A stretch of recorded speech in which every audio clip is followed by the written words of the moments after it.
السلام علیکم ورحمۃ اللہ وبرکاتہ۔ پیارے بھائی اور بہنوں، میں آپ کے سامنے آج انتہائی ایک اہم موضوع پر گفتگو کرنا چاہتا ہوں، اور وہ یہ ہے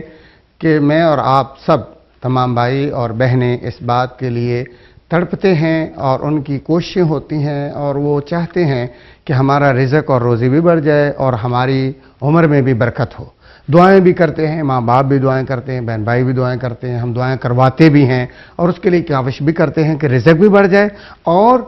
اس کی عمر میں برکت ہو۔ تو اس کے لیے اللہ کے نبی صلی اللہ علیہ وآلہ وسلم نے بڑا ہی بہترین نسخہ دیا ہے۔ امام بخاری رحمۃ اللہ علیہ اس حدیث کو بیان فرماتے ہیں، آپ صلی اللہ علیہ وآلہ وسلم نے فرمایا، من احب ان یبسط له فی رزقہ وینسأ له فی اثرہ، جس کی یہ پسند ہے اور یہ جو چاہتا ہے کہ اس کے رزق میں برکت ہو اور اس کی عمر میں بھی برکت ہو، اسے چاہیے فلیصل رحمہ، وہ رشتہ داری کو جوڑے۔ اور رشتہ داری سے مراد کون لوگ ہیں؟ جو آپ کے بھائی بہنیں ہیں، آپ کے والدین ہیں، آپ کی خالائیں ہیں، آپ کے چاچے اور آپ کی پھوپھیاں ہیں، یعنی آپ کے نسب کے رشتہ دار ہیں، اور اسی طرح جس عورت کے ساتھ آپ کا نکاح ہوتا ہے جو اس کے عزیز رشتہ دار ہیں، اس کے اقارب ہیں، یہ مراد ہیں۔ تو پیارے بھائیو، آج ہم اپنے رزق میں برکت چاہتے ہیں، اپنی عمر میں برکت چاہتے ہیں، لیکن صلہ رحمی سے ہم بہت دور ہیں، لڑائی اور جھگڑا کرتے ہیں، اور جبکہ رسول اللہ صلی اللہ علیہ وآلہ وسلم نے فرمایا ہے، جو صلہ رحمی کرے گا اللہ تبارک و تعالیٰ اس سے اپنا تعلق جوڑے گا، اور جو اللہ تعالیٰ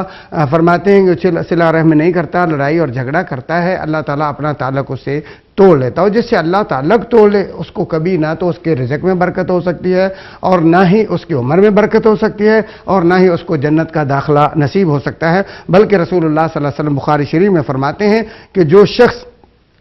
جو ہے 3 دن سے زیادہ کسی بھائی کو بہن کو چھوڑتا ہے، ناراض رہتا ہے، اس نے حرام کام کیا، اس کے لیے اس سے زیادہ حلال نہیں تھا، بلکہ آپ صلی اللہ علیہ وسلم فرمایا، صل من قطعک، جو تم سے رشتہ توڑتا ہے تم جوڑو، اسی کا نام صلہ رحمی ہے، یہ نہیں ہے۔ بلکہ بخاری شریف کی ایک روایت میں اللہ کے رسول صلی اللہ علیہ وآلہ وسلم نے فرمایا کہ وہ آدمی جو صلہ رحمی کرتا ہے اس شخص کے ساتھ جو اس کو صلہ دیتا ہے اور اس کے ساتھ احسان کرتا ہے، اس کے بدلے میں احسان کرتا ہے، تو فرمایا یہ صلہ رحمی نہیں ہے، بلکہ صلہ میں یہ ہے کہ وہ توڑے تم جوڑو، وہ تمہیں نہ دے اور تم اس کو عطا کرو، وہ تمہیں ناراض کرے اور تم اس کے ظلم کے بدلے میں اس کو معاف کرو۔ پیارے بھائیو، یہ صلہ رحمی ہے، اور اس سے جو ہے اللہ تبارک تعالیٰ ہماری عمر میں اور ہمارے رزق میں برکت کرے گا۔ لہذا ہمیں صلہ رحمی کے معاملے میں بہت زیادہ ہمت کرنی چاہیے اور کوشش کرنی چاہیے اور رشتہ داری کو ملانا چاہیے۔ اللہ تعالیٰ سے دعا ہے اللہ مجھے اور آپ کو اپنی رضا کے لیے اور اپنے بھلے کے لیے صلہ رحمی کرنے کی، رشتہ داری جوڑنے کی توفیق عطا فرمائے۔